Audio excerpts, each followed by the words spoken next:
The cemetery on the hill overlooked all of Willow Creek, as if the dead were still keeping watch over the living. Wooden crosses leaned in tired angles beside polished granite markers.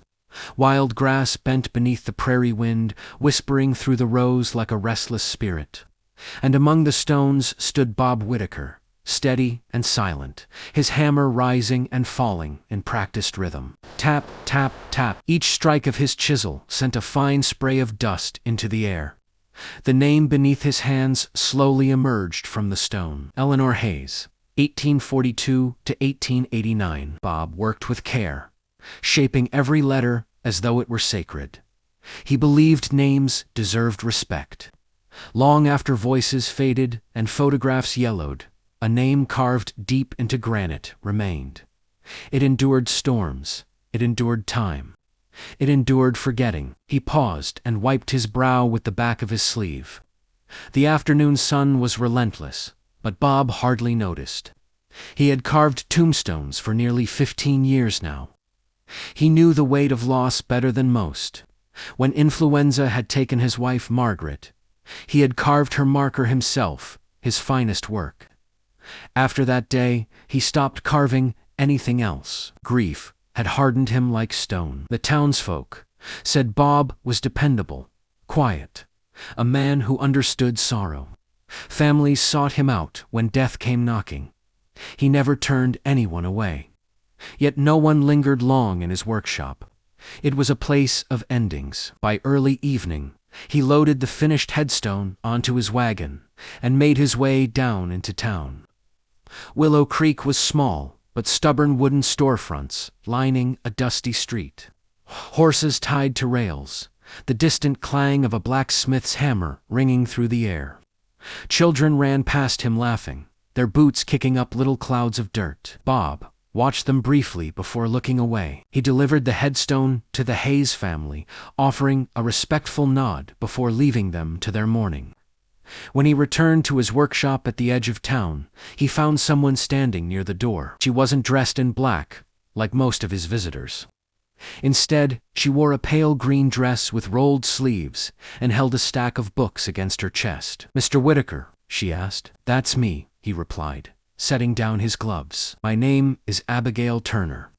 I'm the new He studied her cautiously.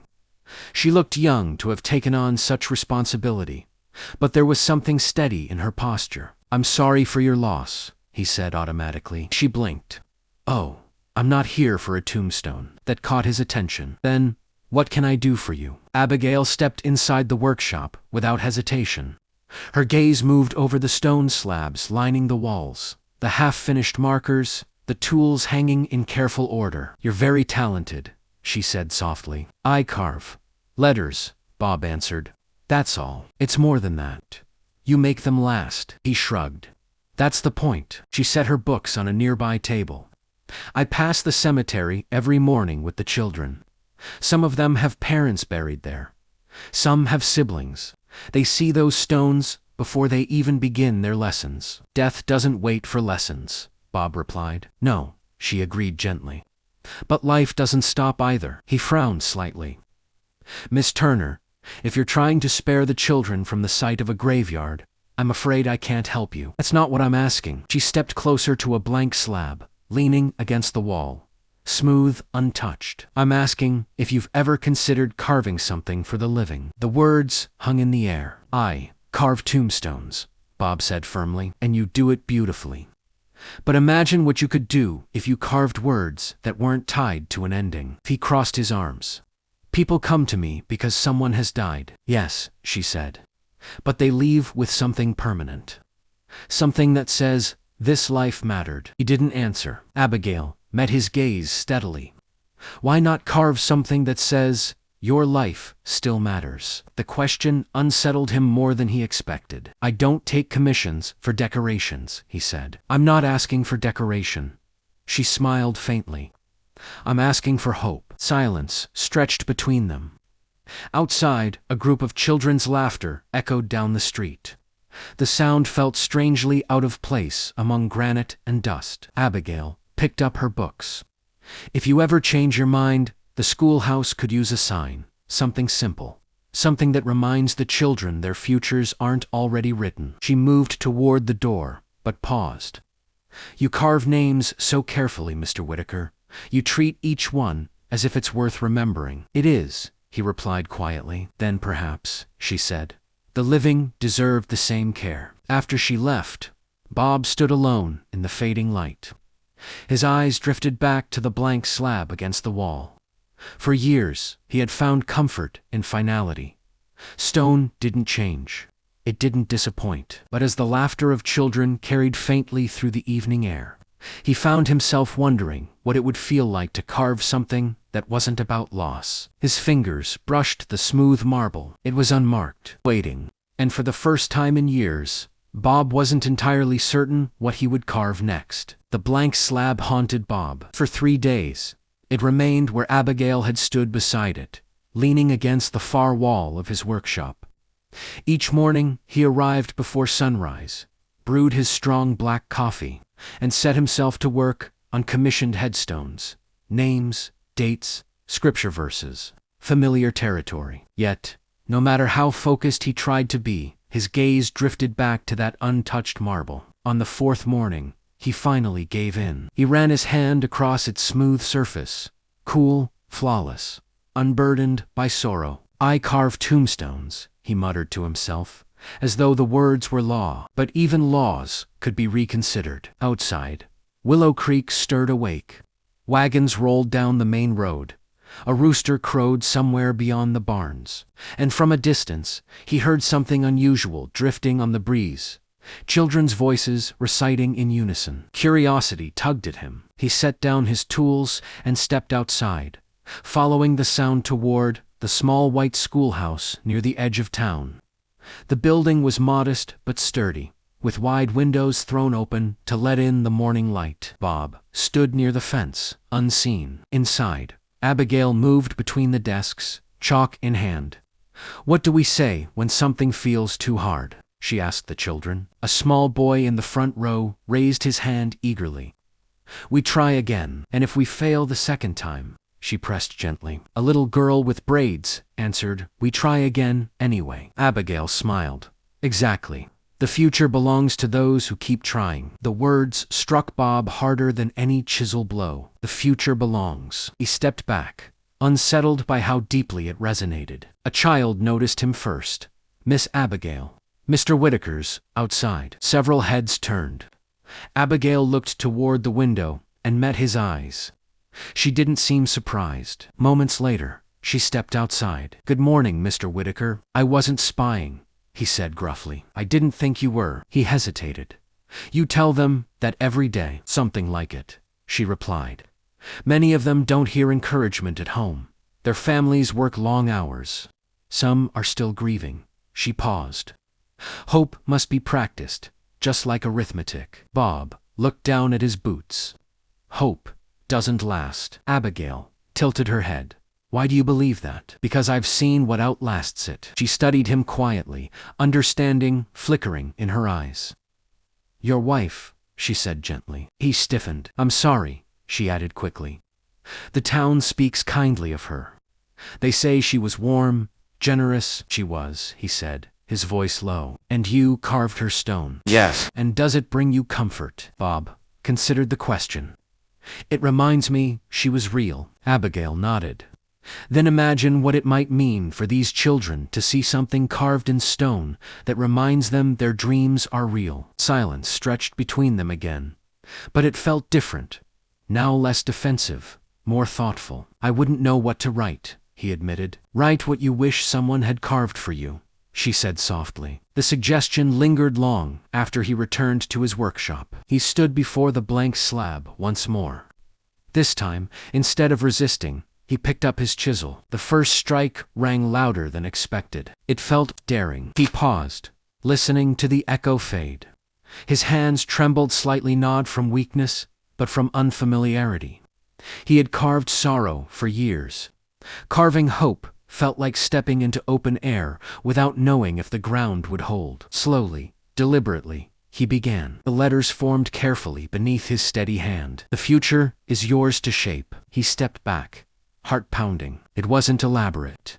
It wasn't grand, but it wasn't about death. For the first time in 15 years, Bob felt something stir inside him that wasn't grief. He imagined the slab standing outside the schoolhouse, sunlight catching the engraved words, children tracing the letters with curious fingers. The thought unsettled him and, yet, it warmed something long frozen. A knock at the door startled him. Abigail stood there again, as if drawn by instinct. "I thought I heard hammering," she said with a small smile. Bob stepped aside silently. Her eyes widened as she saw the slab. She approached it slowly, reading the words aloud in a whisper.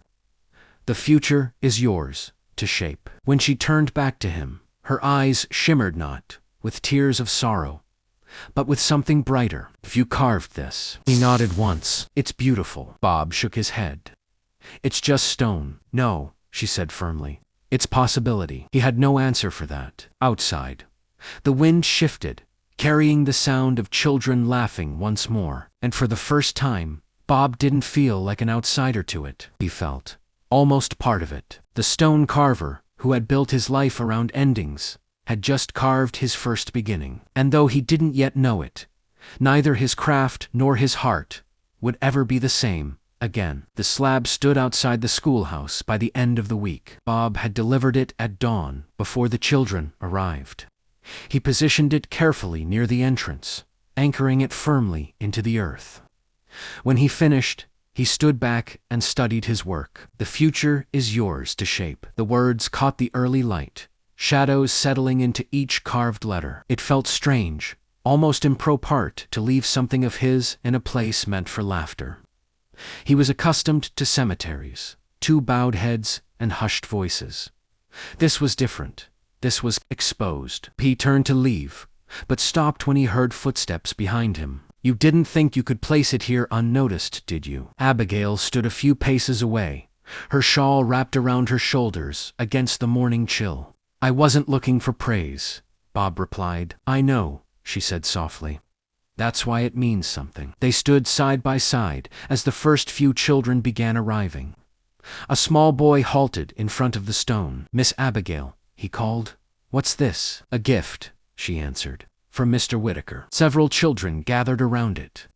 Some traced the letters with careful fingers. Others tried to read it aloud. "The future," Abigail helped gently, "is yours to shape." The little girl with braids finished proudly. Bob watched their faces, thoughtful, hopeful.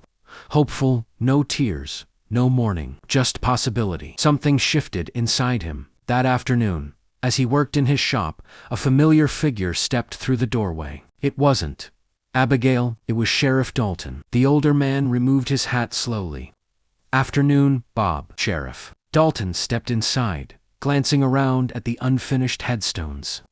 "Heard about your little project over at the schoolhouse." Bob set down his hammer. "It's not a crime to carve words." "No," Dalton said evenly. "But folks are talking." "About what?" "About how a man who makes his living off death suddenly thinks he's a philosopher." Bob's jaw tightened. "Is that what they think?" "Some do," the sheriff replied. "Others think it's a fine thing. But change makes people uneasy." Bob folded his arms. "I didn't carve it for them." Dalton studied him carefully. "Then, who did you carve it for?" The question lingered long after the sheriff left. That evening, Bob walked up the hill to the cemetery. The setting sun cast long shadows across the rows of stone markers. He moved between them, slowly, until he reached one particular grave. Margaret Whitaker. He knelt before it. "I carved something different," he said quietly to the stone. "Not for the dead, for the living." The wind stirred the tall grass. For years, he had believed honoring her meant staying bound to grief, that if he carved only tombstones, he preserved something sacred. But now, he wondered if he had mistaken loyalty for fear. The next morning brought unexpected trouble. The town councilman arrived at his workshop. "We've received complaints," one of them said stiffly. "The school sign is inappropriate." "Inappropriate," Bob repeated. "It gives children ideas," the other man added. "I should hope so," Bob replied. The first councilman frowned. "It's not your place to fill their heads with notions. Your work is stone markers. That's all." Anger flared in Bob's chest. For years, These same men had praised his craftsmanship, paid him promptly, spoken kindly at funerals. Now, they sought to confine him. "I carve stone," he said evenly. "What I carve into it is my choice." The men exchanged glances before leaving in clear disapproval. By midday, rumors had spread. Some townsfolk avoided his shop. Others whispered as he passed. Bob felt the old instinct rising, the urge to retreat, to return to the safety of sorrow, where expectations were clear and unchallenged. But that afternoon, a knock came at his door. Abigail entered, concern etched across her features. "I heard—" "It's nothing," he muttered. "It's not nothing," she said firmly. "You gave those children something powerful.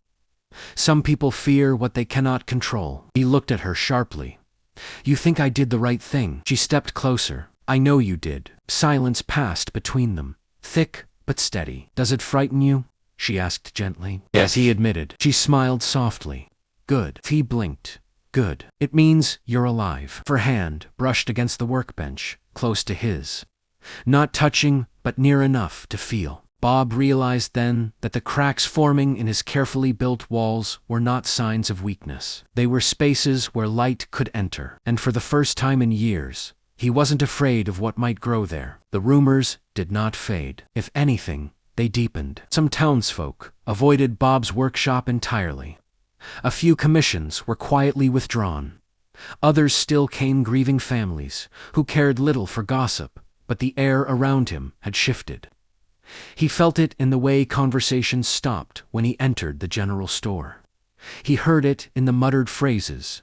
Stone carvers lost his edge, filling children's heads with foolish dreams. Bob told himself it didn't matter. It did. One afternoon, he stood at the edge of the cemetery, staring out over Willow Creek. From this height, the town looked small, manageable. The schoolhouse roof gleamed in the sunlight. Beyond it, open prairie stretched endlessly west. He wondered how something as simple as a sentence carved in stone had stirred such resistance. Footsteps approached behind him. "You look like a man deciding whether to declare war," Abigail said lightly. He didn't smile. "I've lost 3 commissions this week." She fell quiet. "They say I've forgotten my place." "And what is your place?" she asked. "In the cemetery." Apparently, Abigail moved to stand beside him, her gaze traveling over the rows of graves. "You honor the dead. That's noble work." "It was enough," he said. "For years it was enough. And now," he hesitated, "now, it feels like I've been hiding." The admission surprised even him. Abigail studied him carefully. "Grief can become a home if we stay in it long enough." He exhaled slowly. "Margaret deserved better than to be the reason I stopped living." The wind carried her name away, across the grass. Abigail's voice softened. "Loving someone who's gone doesn't require you to stop loving what's still here." He turned to look at her, fully then. Sunlight caught in her hair, turning it almost gold. There was no pity in her expression, only understanding. "I don't know how to be anything else," he confessed. "Stone doesn't argue. It doesn't judge." "No," she agreed. "But it doesn't laugh either." As if summoned by her words, the sound of children echoed faintly from the schoolyard below. The slab he had carved stood firm at the entrance. Even from this distance, he could see small figures gathered around it. "They read it every morning," Abigail said. "Some of them touch it before walking inside, like it's a promise." Bob swallowed. "A promise," he repeated quietly. That evening, as the sun dipped low, a small knock sounded at his workshop door. He expected another complaint. Instead, a young boy stood there, the same freckled child who had struggled with arithmetic. "Mr. Whitaker?" the boy asked shyly. "Yes. Miss Abigail says you carve real good." "I do," Bob replied, unsure where this was going. The boy stepped inside, removing his hat respectfully. "My PA says I ain't cut out for much. Says I'll probably end up digging graves like him." Bob felt something twist in his chest. "And what do you say?" he asked. The boy glanced at the tools lining the walls. "I want to build things." Silence filled the shop. Bob reached for a small scrap of marble from his workbench. It wasn't much, just a leftover piece, but it was smooth. He knelt down and handed the boy a small chisel. "Careful," he said. "It's heavier than it looks." The boy's eyes widened. "You're gonna let me try?" "Yes, but steady hands." Together, they worked. Bob guided his grip, showed him how to angle the tool. The first strike was clumsy.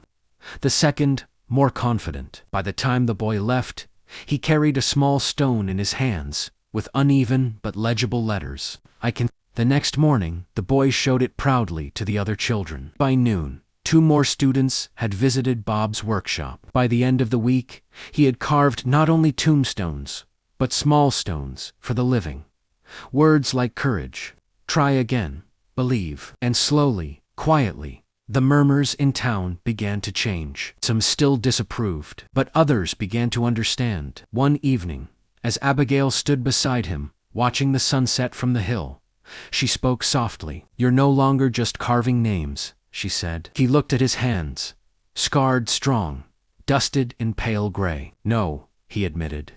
"I suppose I'm not. You're carving what endures." He glanced at her. "And what's that?" She smiled. "Hope." For the first time since Margaret's passing, Bob felt something settle in his heart that wasn't grief. It wasn't replacing the past. It was building beyond it. And as the prairie wind moved through the cemetery and down into town, it no longer sounded like a whisper of endings. It sounded like beginnings. Spring came gently to Willow Creek. The prairie shifted from dull brown to hopeful green. Wildflowers began to bloom along the road, and the wind no longer carried only the chill of memory, it carried warmth. Bob noticed the change, not just in the land, but in himself. His workshop no longer felt like a place of endings alone. Tombstones still lined the walls, and he continued carving them with the same care and reverence as before. He had not abandoned the dead. He never would. But now, near the front window, where sunlight streamed in, stood a different collection of stones. Small plaques, simple markers, words, meant not for graves, but for growth. The children visited often. Some came with Abigail after lessons. Others came on their own, clutching coins saved from chores. Bob never charged them much.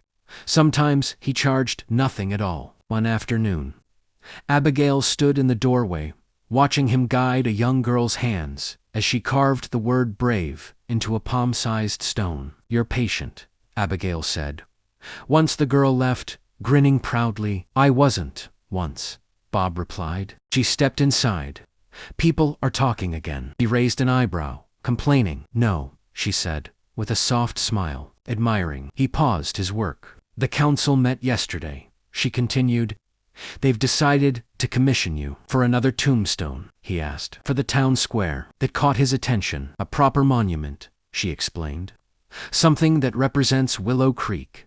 Not loss, not hardship, but who we are becoming." Bob set down his chisel slowly. "And what are we becoming?" Abigail stepped closer, her eyes steady on his. "A town that believes in tomorrow." Silence stretched between them, but it wasn't heavy. It was full. Days later, Bob stood in the center of town before a massive slab of granite. The entire community had gathered. Even the councilman who once doubted him stood near the front, arms folded but expressions thoughtful. Children sat cross-legged in the dirt. The freckled boy held his icon stone tightly in his lap. Bob took a deep breath. This was larger than any headstone he had ever carved. Larger than the school sign. Larger than his grief. He began with steady hands. The hammer rang clear and confident through the town square. Each strike echoed, not with sorrow, but with intention. It took days to complete. When the cloth was finally pulled away, the words shone bold and undeniable beneath the sunlight. "We build, we grow, we endure." A murmur moved through the crowd. Then, applause. Not loud or wild, but steady. Abigail stood beside him, her eyes bright. "You've given them something lasting," she said softly. Bob looked at the monument, then at the faces around him. Hopeful, determined, alive. "I thought stone only preserved the past," he admitted. "I was wrong." Abigail smiled. "Stone preserves what we choose to carve into it." He turned to her, then his voice quieter. "You were right. you know, about what, that the living deserved the same care. A warm breeze moved through the square, carrying laughter and conversation. The cemetery still stood on the hill, unchanged. It always would, but now, so did something else. Something forward-facing, something brave. Bob had once believed his legacy would be measured in graves. Now, he understood it could be measured in growth. As the sun began to set, casting golden light across the monument, he reached for Abigail's hand, not out of fear, not out of loneliness, but out of certainty. She laced her fingers with his, and for the first time in years, Bob felt no weight pressing against his chest, only possibility. The man who carved tombstones had not stopped honoring the dead. He had simply learned to carve hope beside them, and in doing so, he discovered that love like stone could endure. Don't forget to like, comment, and subscribe for more Western stories.